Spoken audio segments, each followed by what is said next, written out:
Good afternoon and welcome to Connect, the weekly podcast of the California Mortgage Bankers Association featuring one-on-one interviews with movers and shakers in the mortgage industry. I'm very happy that you could all join us today for today's podcast. Before we get to our guest, I'd like to thank the Connect podcast sponsor, Accelerate. Thanks, Susan, and thanks for listening. This is Josh Wren, CEO and founder of Accelerate. We're grateful for our partnership with the CMBA and are committed as a company to help lenders close more loans. We do this with our customer experience platform that has a CRM, lead management, marketing, automation, robust content library, desktop and mobile applications.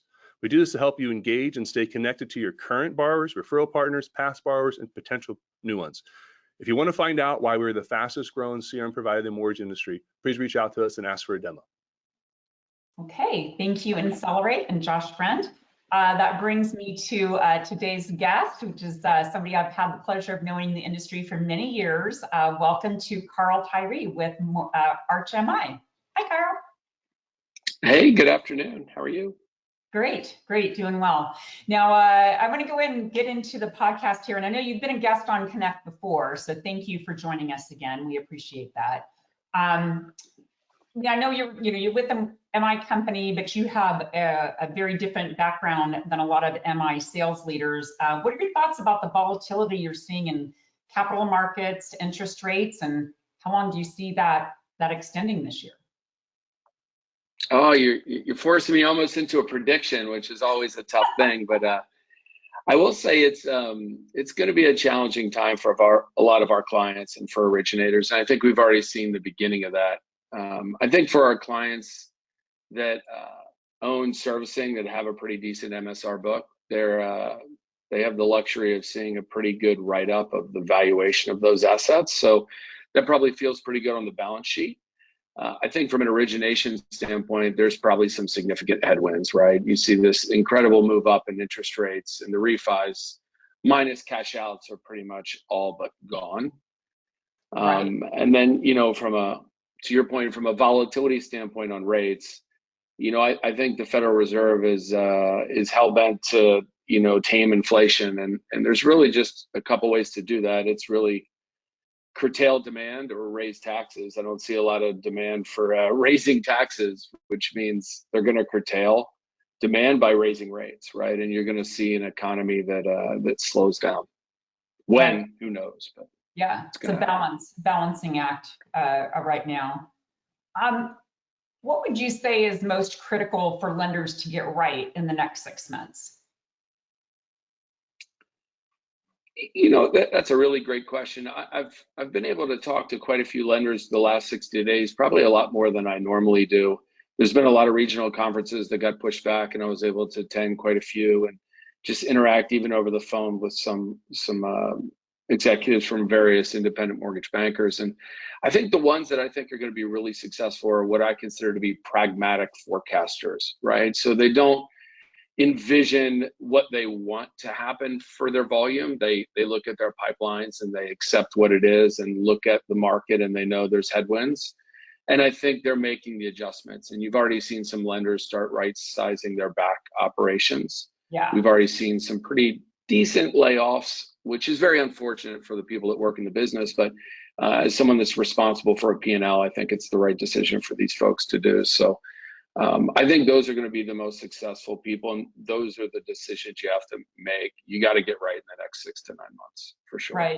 Right. I think the companies that were in existence before the financial crisis too maybe had a little bit of a, they knew what was coming, what was going to be coming, what they needed to do. So they might be hopefully a little bit more prepared for it this time around. Can you tell us how your clients are engaging with their mortgage insurance providers and specifically Arch?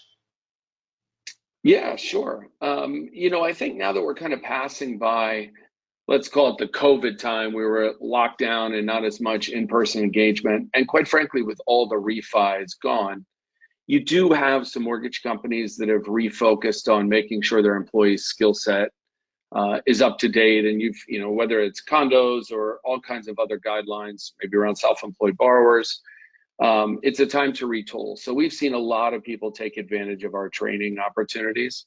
That's probably one of the more I think we'll see that trend continue for most of 2022. I think right now what you're seeing is lenders engage with us on what we consider to be deal structuring, right? And so we've got what we call appraisal gap strategy, which helps lenders kind of educate borrowers and realtors on how you can use mortgage insurance in a very, seller favorable market, right? So if you're in a situation where you got to go over the list price, which we see quite a bit, especially in California, how MI can tailor and help you achieve that goal of, maybe you had X amount for a down payment and how to use it to get a home over the asking price. And then the other one is we released a product a couple years ago called RateStar Buy Down. And it won a couple innovation awards a couple years back, but it's come back in vogue because you can really customize, and I believe we're the only ones to do this at this point, but really customize the MI premium down to the exact dollar you want, and then pay the remaining piece of that up front at the table. So, if you've got a DTI stretch, or if you're trying to get under a DTI ceiling, it's a very unique way to do it, and we see quite a bit of that right now.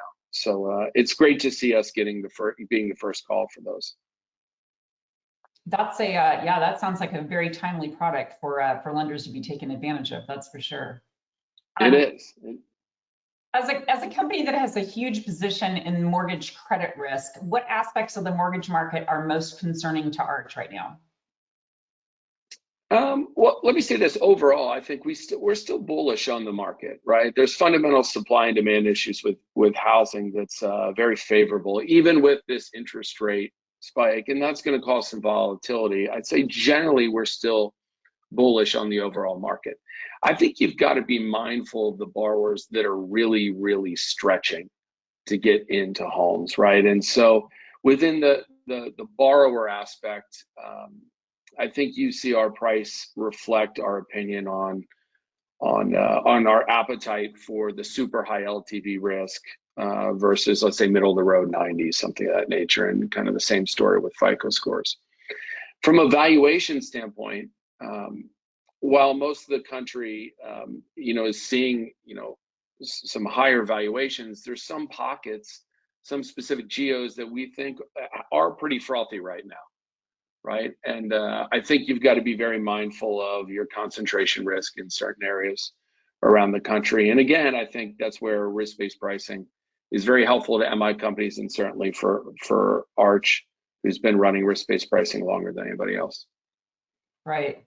So you bring up valuations, which is, it's very, very important, very timely right now. Some people are talking about the housing market and the possibility of a bubble again. We look back to the last financial crisis and market bubble. A lot of MI companies didn't make it through that cycle. So how can you share, how's the mortgage industry positioned to handle kind of the choppy times of valuations currently? I like that question a lot, because I was actually one of the unfortunate individuals that worked for an MI company that didn't make it, and you see the consequence of not managing mortgage credit risk appropriately. Although at that time it would have been hard for just about anybody to do so, right? But right. Yeah. There's been a lot of reform. There's been a lot of reform for the MI industry since the financial crisis. I think probably the largest single piece. Well, there's kind of two pieces, right? There's a move from a buy and hold model where all the MI companies used to take all that risk and it sat on their balance sheet or sat within the organization. And it's moved to what we call an aggregate and distribute risk model. And the great thing about that model is it crowds in other private capital, right? So you're seeing all the MI companies use reinsurance agreements with traditional reinsurers.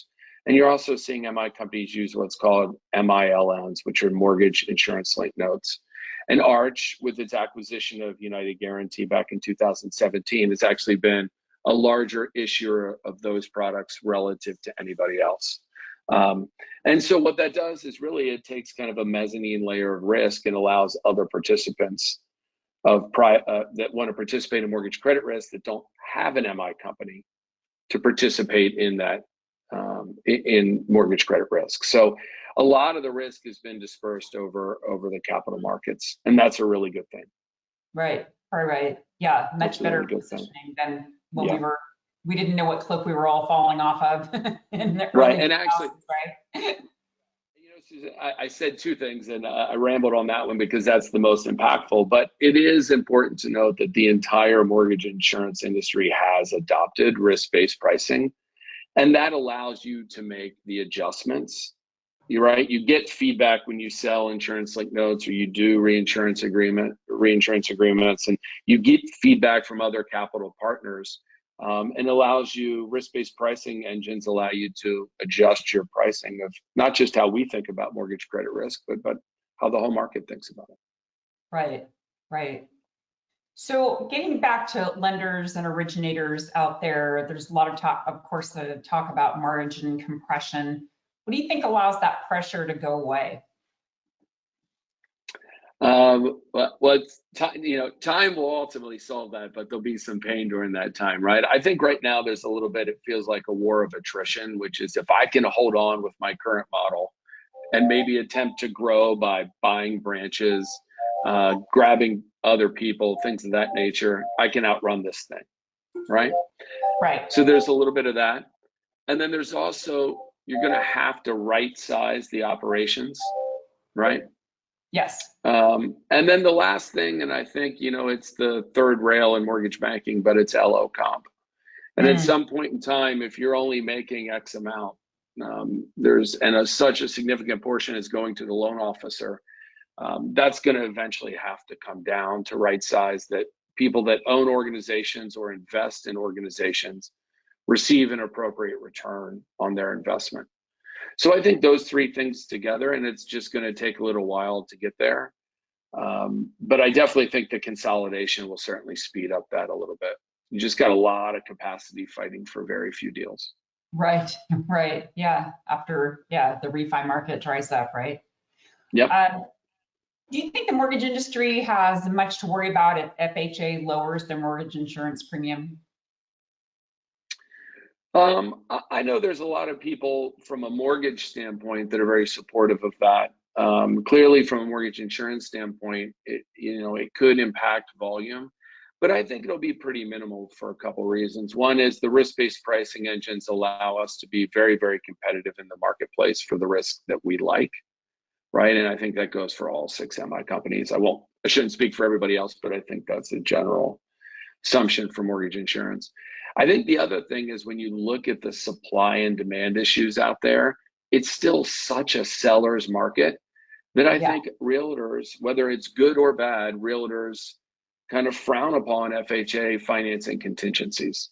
So even with a drop in MIP, an improvement in the FHA execution for the borrower, I still think conventional financing will be favored for a variety of reasons.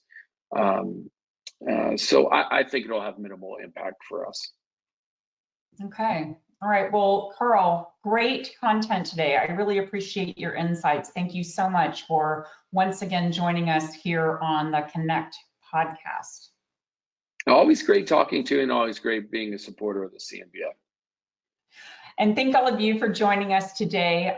To see all of our Connect podcast episodes, you can follow us on our YouTube channel. We're also available on Apple Podcast, SoundCloud, and Spotify.